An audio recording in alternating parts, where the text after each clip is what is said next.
에베소서를 같이 보면서 특별히 교회에 대해서 같이 좀 보고 있습니다. 그래서 오늘 성가도 그렇죠? 교회는 땅에 있는 하늘나라입니다. 하늘나라를 열어서 보여주는 곳, 그것이 교회라는 것이고요. 영원전부터 계획된 하나님의 비밀, 그 경륜을, 그 신비를 먼저 체험하는 것이 교회라 그겁니다. 예수 그리스도께서 만유의 머리가 되시고 그 머리 되신 예수님께서 교회의 머리가 되셔서 교회 안에 여러 가지 부족했던 것, 연약했던 것들이 완성이 되어지고 충만해지고, 그리고 그리스도 예수가 왕되심을 인정하는 사람들이 모여서 서로 나를 내려놓고 하나가 되어지는 공동체, 그것이 교회라는 것입니다. 그래서 사도 바울 저번 주에 같이 본 겁니다. 그리스도 예수가 왕되심을 인정한다면, 그래서 만약에 우리가 하나님의 나라를 내가 정말 구합니다, 하나님의 왕되심을 인정하고 그 통치를 내가 구하고 있습니다 라는 것을 인정한다면 우리의 삶의 영역에서 한치도 그의 왕적 통치를 벗어날 수가 없습니다. 그거예요. 그 예수 그리스도 안에서 만물이 하나로 통일되기 시작하는데, 교회 안에서 분리가 있고 나눔이 있고 보이지 않지만 장벽들이 존재하고요. 그래가지고는 교회의 온전한 모습이라고 할 수 있겠습니까? 근데 에베소 교회에는 실제적으로 그런 것들이 있어요, 없어요? 있었다는 얘기예요. 더 심하게 있었던 교회는요, 고린도 교회. 아주 대놓고 파당도 만들었죠. 네 파로 나눠가지고요. 나는 베드로에게 속했다, 바울에게도 속했고요, 바나바에게도 속했고요, 난 예수님께도 속했고요. 끼리끼리 모여 놀기. 하나님께서 기뻐하셨습니까? 책망받습니다. 당신들 뻔히 보이는데, 에베소 교회에 편지하면서요, 당신들 뻔히 보이는데요, 유대인과 이방인 딱 갈라서 가지고요, 그 사이에 장벽 세워놓고 있는 거, 하나님이 왕되심, 예수님의 왕되심을 인정한다면 그거 다 허무시오. 서로 그거 세워놓고 갈등하는 교회면 그리스도 예수의 화해의 사역을 멸시하고 우습게 보는 겁니다. 서로 먼저 화해하고 손을 내미시기 바랍니다. 이게 저번 주에 같이 본 내용입니다. 이 교회는 들어왔더니 담장이 너무 높아서 끼어 있을 수가 없네요. 이것은 좋은 교회가 아닙니다. 가난하신 분이 들어와도, 학식이 없는 분이 들어와도, 누가 들어오셔도 허물없이 받아줄 수 있는 그것이 하나님이 세우신 교회의 아름다운 모습인 것을 늘 기억하시기 바랍니다. 양쪽 다죠. 에베소는 이방인 지역에 있어요. 그렇죠? 지금 저기 터키 지역에 있습니다. 당시 유대인 안에서, 그 에베소 교회 안에서 유대인은요, 소수죠. 소수입니다. 그러면서도 거기서 영향력이 있어요. 왜냐하면 선민의식 때문에 우리는 잘났다, 나는 잘났다, 나는 선택받았다. 또 모두 받았어요? 육신적으로? 할례도 받았지. 그러면서 손가락질하는 겁니다. 저런 애초에 택함 받지 못한 사람들, 할례 받지 못한 사람들. 그럼 저쪽은 숫자도 많은데 가만히 있었겠습니까? 아니, 잘났으면 자기네들이 얼마나 잘났고 뭐 얼마나 뛰어나다고, 실제적으로 그런 근거들이 남아있습니다. 문서상으로. 그래서 유대인들은 이방인들에게 그렇게 공격하고, 이방인들은 유대인을 향해서 저런 종교적으로 자기네들만 잘난 척하는 사람들, 서로 포를 쏘는 겁니다. 이러고. 그래서 양쪽 다 그렇게 나만 주장하고 나 잘났어만 하고 있으면 그 안에서는 평화가 있을 수가 있습니까? 없습니다. 그래서 이방인들에게는 자기 분수를 좀 잘 알아라. 하나님께서 죽어져 있는 상황 가운데서 그렇게 구원해 주셨으니 감사해라. 유대인들에게는 너네만 구원받았냐? 이 사람들도 하나님께서 사랑하시고 기뻐하셔서 교회 공동체로 부른 거 아니냐? 양쪽 다 내 고집 내려놓고 내 생각, 내 주장 내려놓고 하나님의 생각에 다 같이 동화돼서 아름다운 교회를 이루시오. 그것이 저번 주에 같이 본 내용입니다. 기억나시겠어요, 이제? 괜찮으시죠? 가정도 마찬가지입니다. 엄마, 아빠와 아이들 간의 담, 남편과 아내의 보이지 않는 담, 그런 것들이 그리스도 예수 안에서 허물어지시길 간절히 원합니다. 나만 주장하면 아내를 이해할 수 없고요. 나만 주장하면 남편 이해 안 됩니다. 내 생각만 내세우면 자녀들이 왜 저러는지 모르겠고요. 내 생각만 꽉 차 있으면 엄마 아빠가 왜 나한테 이러는지 도무지 이해가 안 갑니다. 그러니 그리스도 예수 안에서 예수님께서 나를 이해하신 것처럼, 나를 받아주신 것처럼 나도 이해하려는 마음, 그 안에서 하나가 되려는 모습, 그것이 아름다운 가정인 것을 늘 기억하시기 바랍니다. 자, 그렇게 에베소서 2장 22절과 사실 3장 오늘 읽은 14절, 13절 이후 14절로 이어지면 제일 흐름상 좋습니다. 3장 1절부터 오늘 읽은 13절은요, 어떻게 보면 좀 끼워 넣어서 이렇게 가로된 것처럼요, 특별하게 곡이 들어있는 부분이에요. 사도 바울이 쭉 이야기를 써내려가면서 잠깐 숨 고르면서 이 이야기는 좀 꼭 하고 싶은데 하고 집어넣고요. 다음 주에 마지막 기도로 3장까지 마침표를 딱 찍으면서 4장에서는 이제 현실적인 내용들을 다루고 있는 거예요. 자, 따라해 보십시오. 나는 누구이고 왜 여기에 있는가? 그거에 대해서 난 자신 있게 이야기하실 수 있으십니까? 나는 누군가? 그리고 왜 나는 지금 여기에 있는가? 따라 하실까요? 다시. 우리 가정과 교회는 오늘 여기에 왜 있는가? 그런 질문에 대한 여러분 나름대로의 대답들을 좀 가지고 계십니까? 나는 누구고 나는 왜 지금 여기에 있죠? 엄마 아빠가 낳아주셨고 이 동네에 태어났으니까 여기 있습니까? 도봉성산교회는 왜 여기 있고 무슨 이유와 목적을 가지고 여기 서 있죠? 네? 나름대로의 의견들이 분분합니다, 지금. 사도 바울이 이야기하는 나는 누구인가? 우리 교회는 도대체 어떤 공동체인가? 무엇을 하기 위해서 하나님이 세워놓으셨는가? 그것을 오늘 말씀 가운데서 명확하게 하고 가시기 바랍니다. 그럼 우리 신앙생활에 굉장한 도움이 될 것이고 우리 교회가 아름다워지는 모습에 굉장한 유익을 줄 것이라고 저는 확실히 믿습니다. 자, 우리 같이 이제 성경으로 돌아오셔서 2절을 좀 읽어주십시오. 시작. 너희를 위하여 내게 주신 하나님의 그 은혜의 경륜을 너희가 들었을 터이라. 사도 바울에게 주신 하나님의 은혜의 경륜, 사도 바울은 그것을 인정하고 산 사람입니다. 말이 이렇게 되어 있으니까 굉장히 어렵습니다. 경륜이라는, 오이코노미아라는 것은요, 경영하는 거예요. 집을 경영하는 거, 사업을 경영하는 거, 관장하는 거. 영어가 여기서 이코노미가 나왔고요. 경제라는 단어가 여기서 나왔고, 누가복음의 오이코노모스, 그러니까 청지기라는 말이 여기서 나왔습니다. 요셉이 그런 거였죠. 가정총무. 보디발 장군이 얘한테 맡긴 거는 상관합니까 안 합니까? 네가 다 해 하고 전권을 맡기는 것을 일컬어서 경륜이죠. 다 맡긴 겁니다.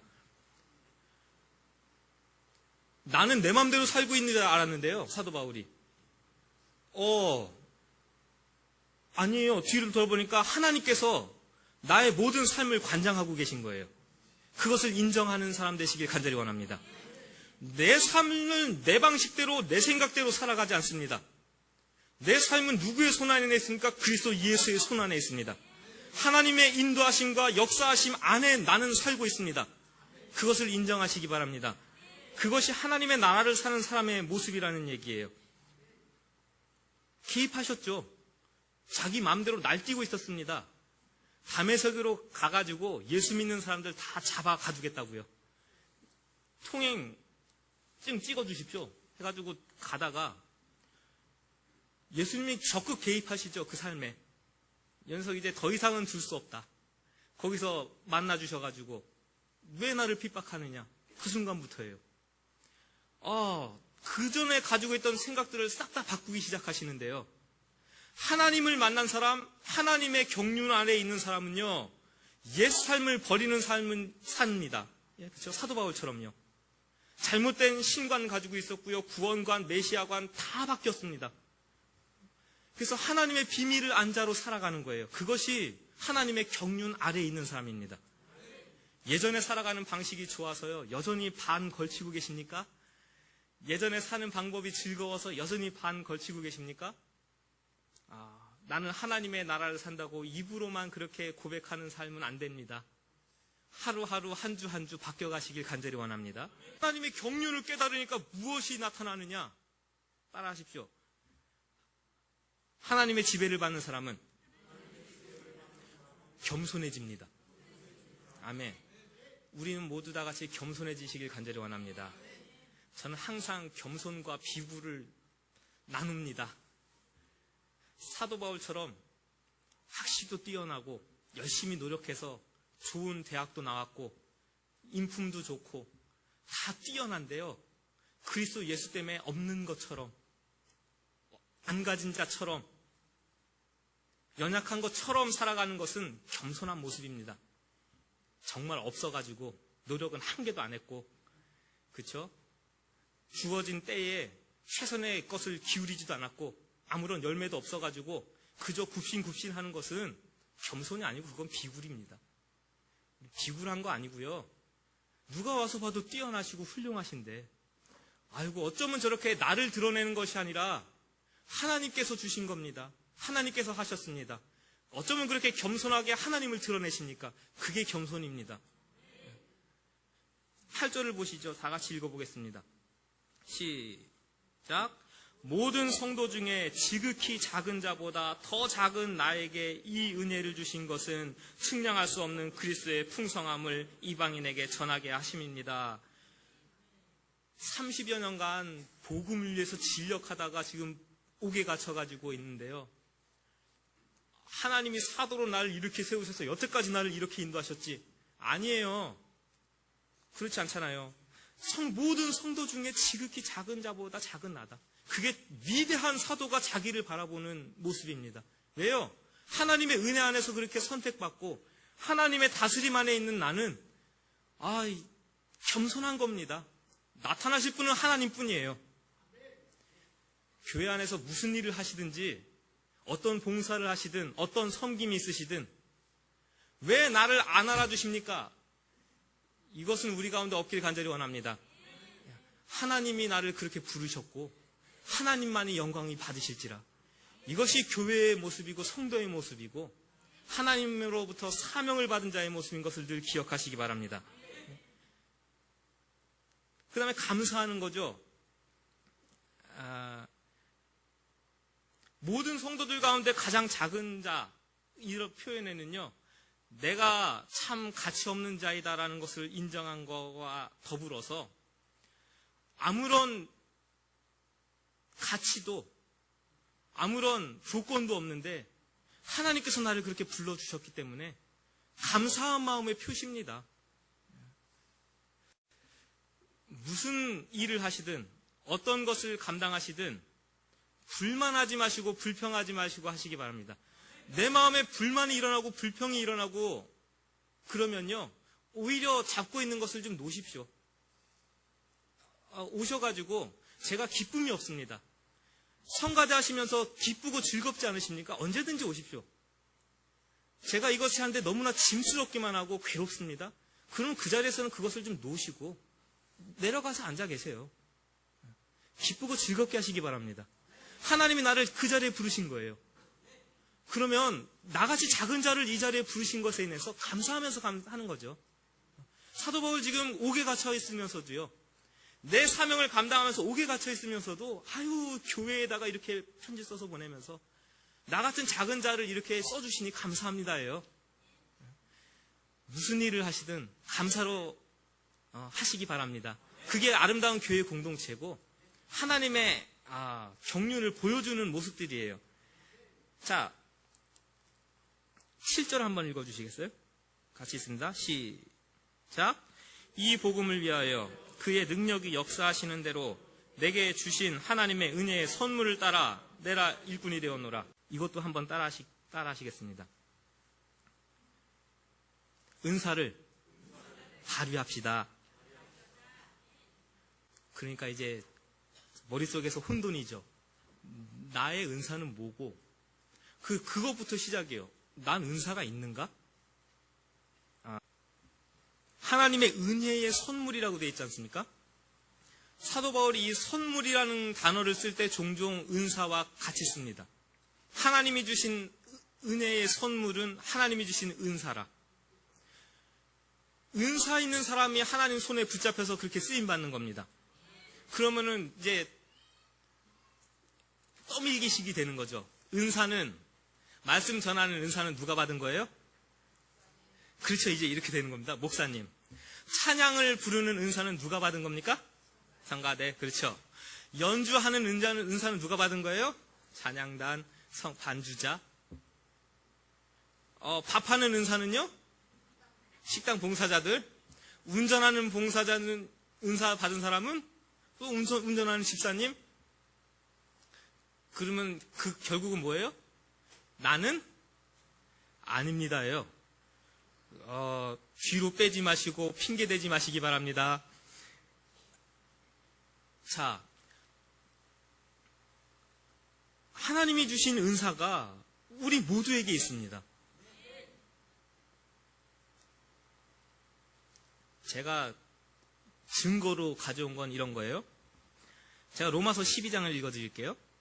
우리에게 주신 은혜대로 받은 은사가 각각 다르니 혹 예언이면 믿음의 분수대로, 혹 섬기는 일이면 섬기는 일로, 가르치는 자면 가르치는 일로, 위로하는 자면 위로하는 일로, 구제하는 자는 성실함으로, 다스리는 자는 부지런함으로, 긍휼을 베푸는 자는 즐거움으로 할 것이니라. 우리는 은사라 그러면요, 막 기도해가지고 갑자기 치유의 은사, 내가 손 얹고 기도하면 막 뜨거워가지고 펄쩍펄쩍 뛰면서 뜨거 하면서 다 나았어요. 이래야 은사가 있는 줄 알고요. 랄랄라 따따따 방언해야 이 방언의 은사가 나에게 임했다고 즐거워서 팔짝팔짝 뛰고요. 좀 잘못 오해하시는 것들이 굉장히 많습니다. 오늘 로마서의 말씀대로 여러분들에게 은사를 설명해 드리자면, 교회를 들어오시는데요, 아무도 못 보고 다 지나가는데 어떤 분 눈에는요, 떨어진 쓰레기가 보여요. 그래서 들어오시면서 그것을 주워서 휴지통에다 넣고 들어오세요. 그분은 그게 은사인 거예요. 아무것도 아닌 것 같은데 그게 은사예요. 아무도 신경 안 쓰는데 어떤 분은요, 여기다가 물 떠놓는 거예요. 이거 저한테는 굉장한 도움이 되는 거거든요. 그런데 그분에게는 이게 은사예요. 섬기는 일이잖아요. 나는 은사가 없다고요? 나는 하나님이 주신 것이 없다고요? 아니에요. 우리 다 같이 가지고 있어요. 그런데 뭐냐? 그 한 달란트요, 가치 없다고 생각하고 어떻게 하는 겁니까? 묻어두는 거예요. 묻어두고서요, 무슨 일이 벌어지고 어떤 사태가 벌어지느냐? 성가대는 저렇게 텅텅 빈 사태가 벌어지고요. 식당에서 봉사하는 사람은 항상 그 사람만 칼질하고 있는 사태가 벌어지고요. 면허증은 우리가 다 가지고 있는데도 불구하고 운전할 수 있는 사람은 2명, 3명인 것이 현실이고요. 이 사태가 벌어지고 있는 겁니다.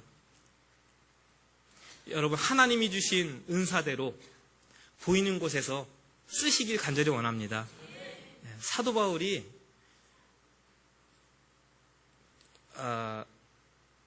저는 두 가지로 사도 바울의 은사가 그렇게 봐요. 예수님을 만날 때 하나님께서 부어주신 은사들이 있습니다. 그렇죠? 병 고치는 은사도 그때 임했을 것이고요. 심지어는 죽은 자도 일어났죠? 유두고 같은 친구 떨어져 죽었는데 살려내고요. 교회를 세우는 하나님의 은사가 그에게 임했죠. 이방인들의 전도하고.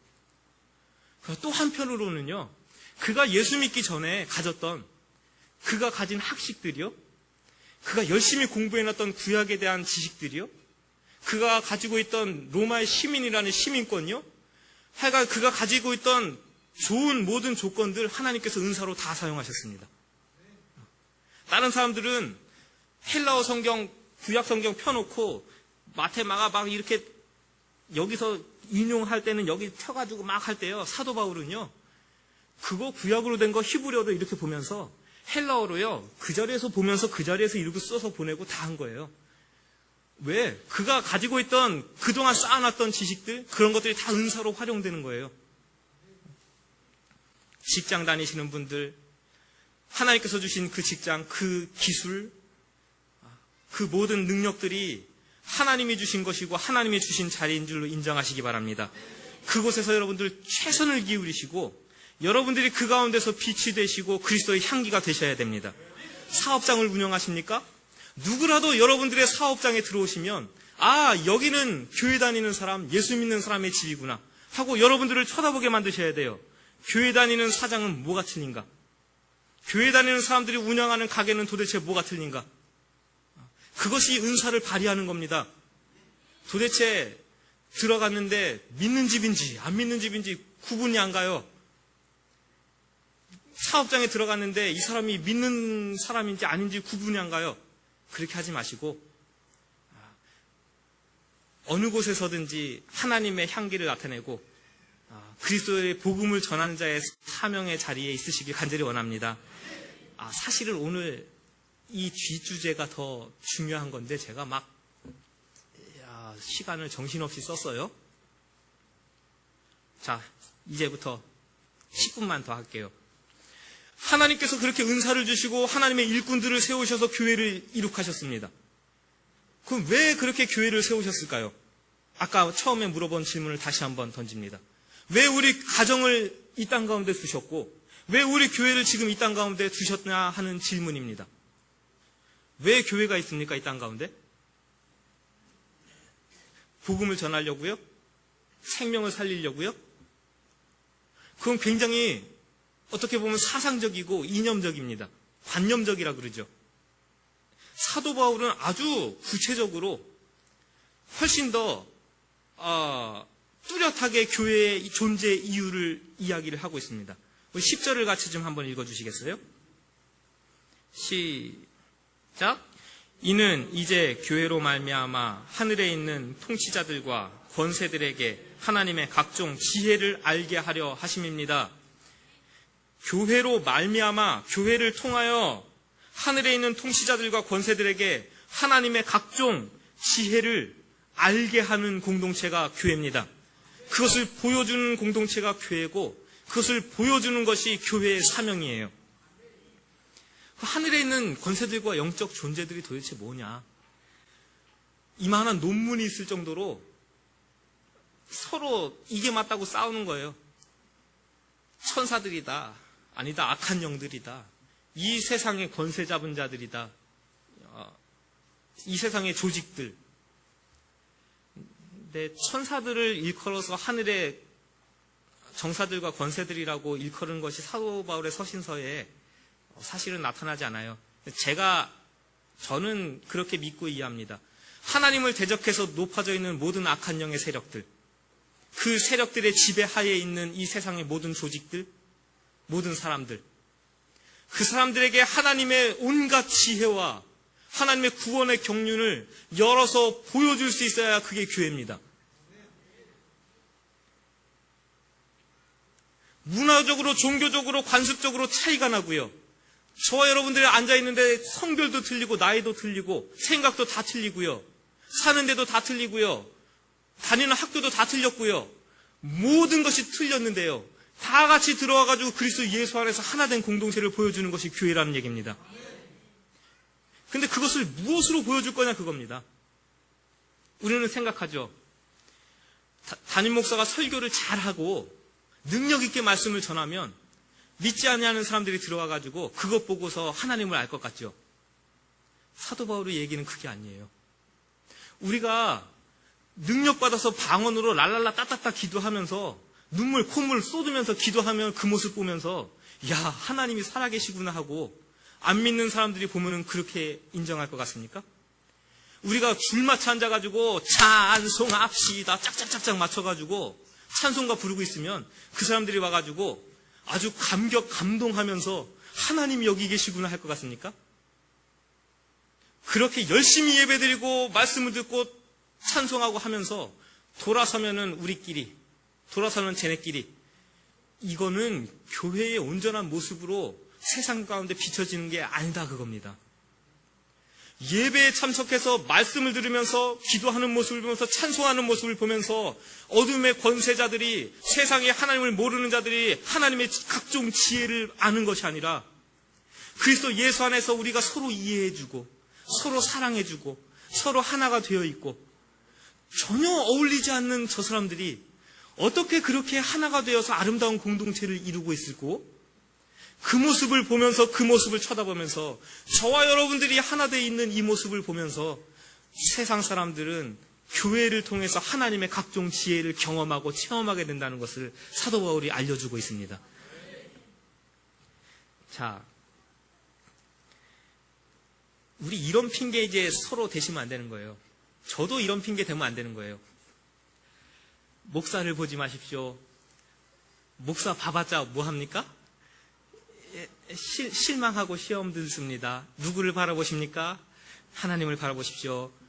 이런 핑계 대지 말라는 겁니다. 목사면 목사답게 똑똑하게 똘똘하게 행동하고 말하고, 그렇죠? 하나님의 사람답게 사는 모습 보여주고, 성도들 앞에서 겸손한 모습 보여주고, 자기 잘났다고 고개 꼿꼿하게 세우고 있으면서 나 목사요 애헴하고 있으면 세상의 권세 잡은 자들하고 뭐가 틀리냐 그겁니다.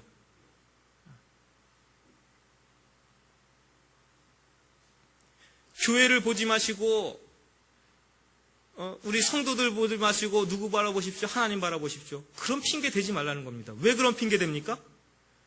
감추고 싶은 게 많아서? 우리 안에 죄악된 모습이 여전히 드러나고 있어서? 우리 간의 분리와 분단과 우리 가운데 다툼이 여전히 존재하고 있어서 그 모습 보이기 창피하니까 오픈하기 꺼려하는 겁니다. 요번에 그런 사태들 보시죠. 의문이잖아요. 자기네들이 아무런 꺼리낌이 없고 세상에 오픈해서 한치 부끄러움이 없다면 그 금수원 앞에 수천 명이 수백 명이 앉아가지고 들어오지 마십시오 플랜카드 걸어놓고 와서 봐라. 우리 공동체 와서 봐라. 뭐 잘못한 거 있으면 끄집어내봐라 한번. 자신 있으면 그렇게 앞에 가라맞고 했겠냐. 그거죠. 세상 사람들이 그 얘기하는 겁니다. 그 사람들은 우리는 억울하다. 왜 우리만 갖고 그러냐 그러는데요. 세상 사람들이 말하는 게 맞아요. 부끄러움이 없다면 오픈하고 보여줘봐라예요. 소리를 지르잖아요 그 앞에서. 유병헌 씨가 잘못이 없고 당신네 일이 떳떳하다면 아니 열고서 조사 받으면 될 거 아니냐. 깨끗하다면 온 천하가 당신들 깨끗할 거 알 거 아니냐. 근데 뭐가 그렇게 가릴 게 많아가지고 그 앞을 막고 서 있느냐. 믿지 아니하는 사람들이 그 앞에 대고 고래고래 소리 지르는 것이 뉴스에 다 나오고 TV에 다 나오는데 이게 무슨 망신이에요.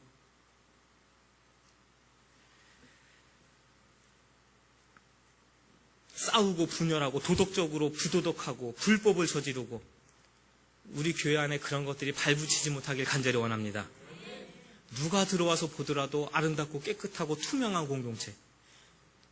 세상 권세들에게 다 오픈해도 이 공동체는 정말 하나님의 지혜로 세워진 공동체라는 것을 보여줄 수 있는 우리 교회. 그 교회가 우리 교회가 되길 간절히 원하고 그런 가정이 우리 가정 되길 간절히 원합니다. 참 우리보다 가진 거 없어 보이고 별다르게 특별한 거 없어 보이는데 당신들은 뭐가 그렇게 행복하고 해피하오? 우리 가정을 봐라 하고 오픈해서 보여주니까 뭐가 보입니까? 그리스도 예수 안에서 서로 가정 가운데 화합되고 하나 되고 사랑하고 그 모습이 있는 것으로 인해서 행복하고 해피하고 그것이 그리스도 예수를 믿는 가정이 되길 간절히 원하고 여러분들 가정 되길 간절히 원합니다. 자, 이제 말씀을 마칠게요.